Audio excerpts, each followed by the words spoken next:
Welcome to my channel. आज मैं आपको ज्यामिति से रिलेटेड कुछ और डिफरेंट क्वेश्चन के बारे में बताने जा रहा हूं। तो पहला क्वेश्चन दिया हुआ है, दो समरूप त्रिभुजों के परिमाप क्रमशः 30 सेंटीमीटर और 20 सेंटीमीटर है।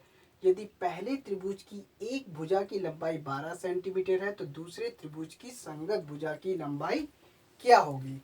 तो क्वेश्चन कह रहा है, फर्स्ट क्वेश्चन, पहले का फर्स्ट क्वेश्चन ये है कि दो त्रिभुज दिए हुए हैं, A B C, P Q R.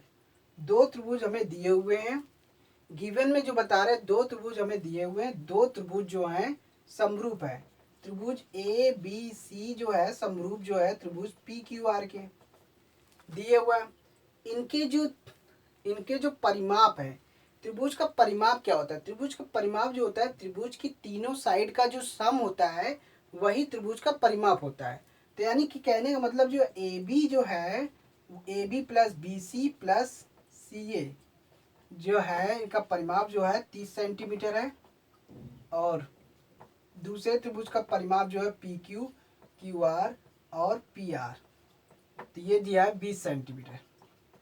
तो दो त्रिभुज हमें दिए हुए हैं, दोनों त्रिभुज का परिमाप दिया हुआ है और त्रिभुज की एक भुजा की लंबाई जो है वो 12 सेंटीमीटर दिया हुआ है। तो हम 12 सेंटीमीटर 12, तो बीसी की जो लेंथ जो दी है वो 12 सेंटीमीटर दी हुई है। इतना चीज आपको गिवन है। तो हमें निकालना क्या है? ये दिया हुआ निकालना है। अब फाइंड आउट क्या करना है? ज्ञात करना है। ज्ञात करने में क्या करना है? ये इतना चीज आपको दिया हुआ है। ज्ञात क्या करना है? दूसरे त्रिभुज की संगत भुजा, यानी कि अगर बीसी की संगत भुजा क्या हुई? Q R. तो हमें क्यू आर की लेंथ चाहिए, क्यू आर की माप, क्यू आर की माप ज्ञात करना है।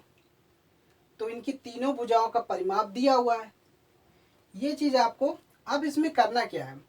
त्रिभुज जो है गणना करनी है। कंडीशन में पहले ही बोल दिया है कि त्रिभुज ए बी सी जो है समरूप त्रिभुज पी क्यू आर के त्रिभुज पहले से ही ये आपस में समरूप है। जब कोई त्रिभुज समरूप होता है तो उनकी संगत भुजाएं आपस में अनुपातिक होती हैं। संगत भुजाएं जो आते हैं आपस में अनुपातिक और बराबर होते हैं। तो कह यानी कि कहने का मतलब जो है ए बी का जो ए बी की संगत भुजा क्या है? P Q. तो ए बी का संगत ए बी अनुपात पी क्यू के। और बीसी, बीसी की संगत भुजा क्या है? Q R. तो ये अनुपात हो गया। और एसी, एसी का संगत भुजा क्या है? P R. तो ये जब त्रिभुज समरूप होते हैं तो उनकी संगत भुजाएं आपस में अनुपातिक होती हैं, वो भी बराबर के हिसाब से। ये चीज दिया हुआ है। अब कहने का मतलब ये है कि हमें तो ये परिमाप दिया हुआ है। अब हम इस और पहले भुजा की लंबाई दी, पहले भुजा की लेंथ दी हुई है, तो हमें दूसरे त्रिभुज की भुजा निकालनी है, दूसरी संगत भुजा। तो हम करते क्या हैं, इसको हम इस तरीके से ले सकते हैं, जब तीनों भुजाएं आपस में अनुपातिक हैं संगत भुजा के हिसाब से, तो इन तीनों का हम तीनों का सम कर दें, A B plus B C plus A C बटे P Q plus Q R plus P R. जब हम ऐसा करते हैं, ऊपर मतलब ऊपर वाले साइड के यानी कि तीनों साइड का सम, ऊपर की तीनों साइड का सम और नीचे तीनों साइड का जो सम का जो अनुपात निकलेगा वो अलग अलग अनुपात के बराबर होगा। इस तरीके से हम इसको इस तरीके से लिख सकते हैं।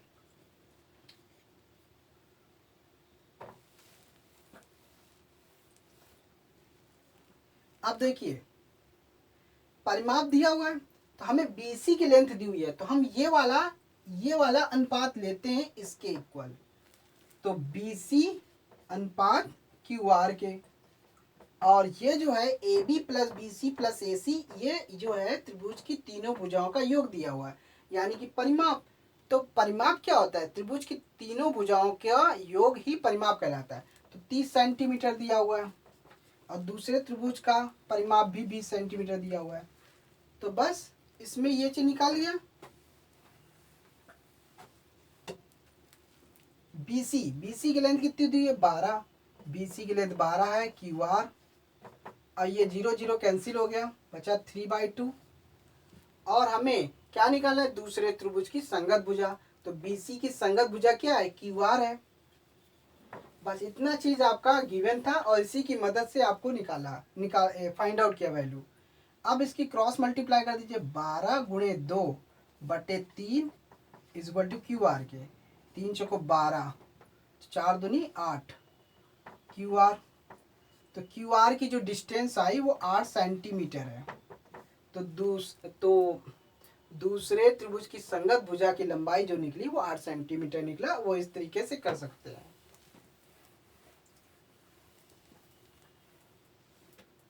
सेकंड क्वेश्चन, दो त्रिभुज हमें दिए हुए हैं, त्रिभुज ए बी सी, त्रिभुज डी ई एफ, ये दो त्रिभुज दिए हुए हैं। क्वेश्चन क्या रहा है, एंगल ए जो है वो एंगल ई के इक्वल है और एंगल बी जो है वो एंगल एफ के इक्वल है। ये चीज इसके इक्वल है, ये चीज इसके इक्वल है। तो ए बी बटे ए सी किसके बराबर है? तो बात ये आती है ना, तो ये यहाँ पे दो त्रिभुज हमें गिवन है, तो यहाँ पे दो दिया क्या लिखेंगे, दिया है दो त्रिभुज दिए ए बी सी और डी ई एफ, दो त्रिभुज दिए हुए हैं। एंगल ए जो है एंगल ई के है और एंगल एफ बी जो है वो एंगल एफ के है। एंगल बी जो है वो एंगल एफ के है। इतना चीज गिवन है।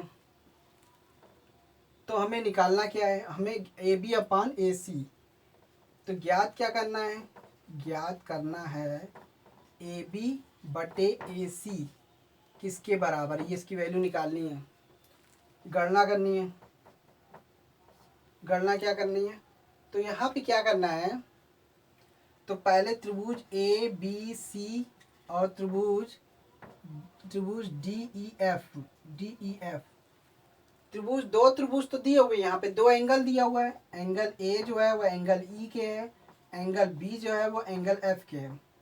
तो अब ये ध्यान रखिए, जब किसी त्रिभुज के दो एंगल दूसरे त्रिभुज के संगत मतलब संगत भुजा के एंगल के बराबर है, यानी कि एंगल ए जो है एंगल ई के है और एंगल बी जो है एंगल एफ के है, तो तीसरा एंगल भी ऑटोमेटिकली बराबर हो जाएगा। तो बचा एंगल सी जो होगा वो एंगल डी के बराबर हो जाएगा। ये कैसे निकलेगा, अब इसको निकालने का तरीका क्या है कि त्रिभुज के तीनों एंगल का सम कितने डिग्री का होता है, 180 डिग्री।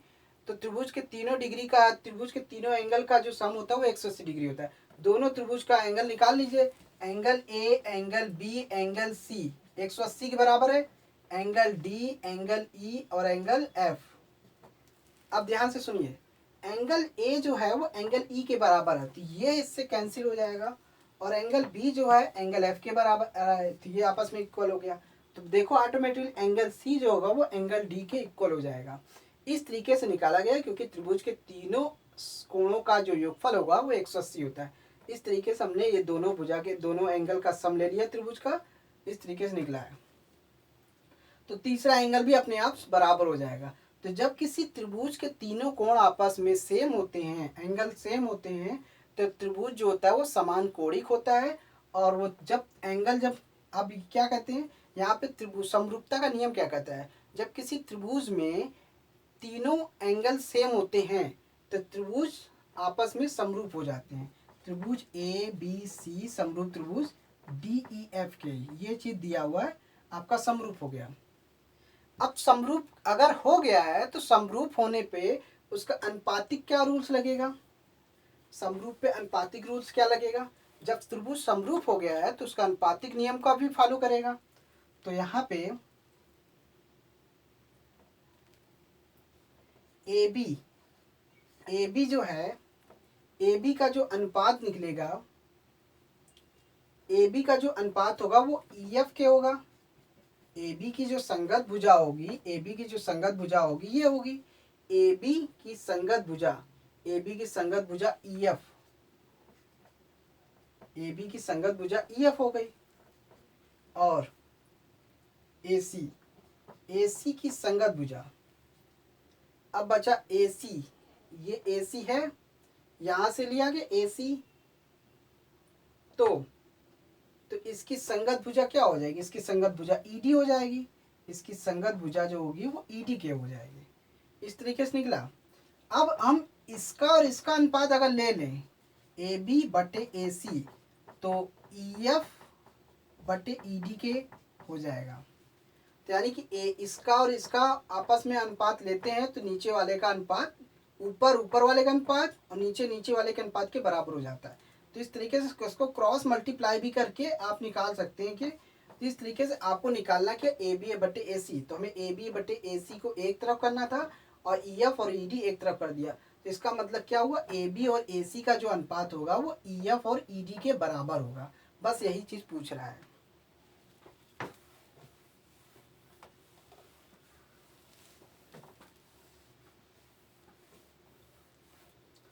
थर्ड क्वेश्चन, पी और क्यू क्रमशः त्रिभुज ए बी सी की भुजाओं ए बी और ए सी पर बिंदु है।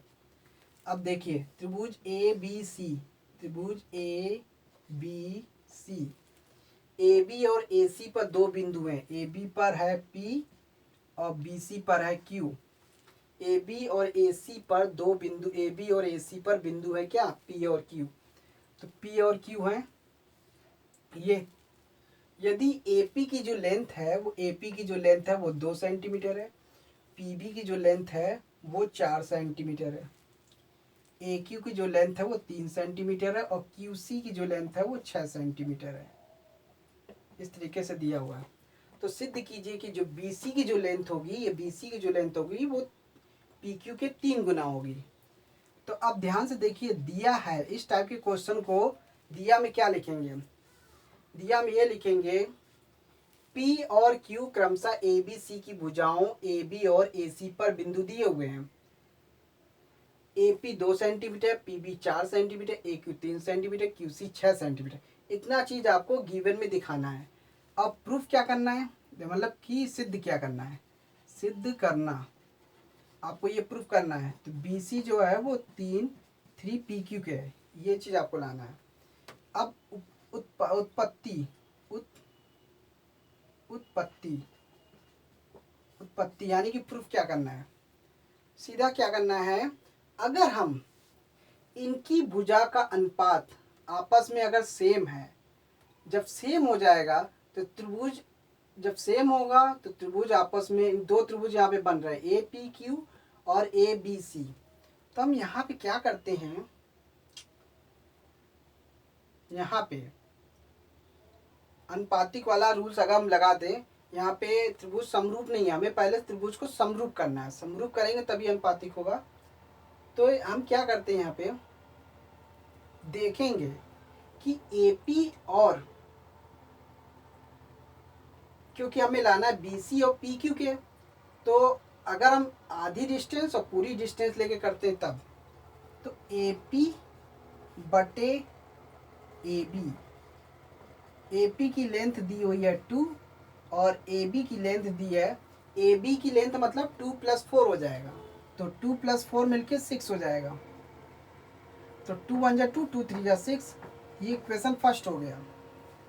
अब इसी तरह से AQ अपान AC लेते हैं, AQ 3 है, AQ 3 हो गया और QC जो है AC पूरा 9 हो जाएगा। तो 3 + 6 मिलके 9 हो जाएगा। 3 × 1 = 3, 3 × 3 = 6, 3 × 3 = 9, इक्वेशन 2 हो गया।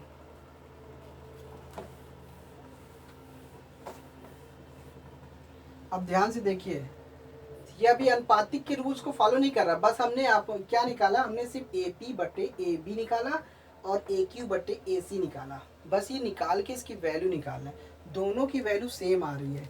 अब हम लिखेंगे समीकरण 1 व 2 से, समीकरण 1 व 2 से क्या हो रहा है, 1/3 इसमें भी आ रहा है, 1/3 इसमें भी आ रहा है, इसलिए AP बटे AB = AQ बटे AC के आपस में सेम हो जाएंगे। क्यों, क्योंकि इनकी जो वैल्यू है वो 1/3 के है, दोनों की वैल्यू जो है 1/3 के है। इतना आ गया।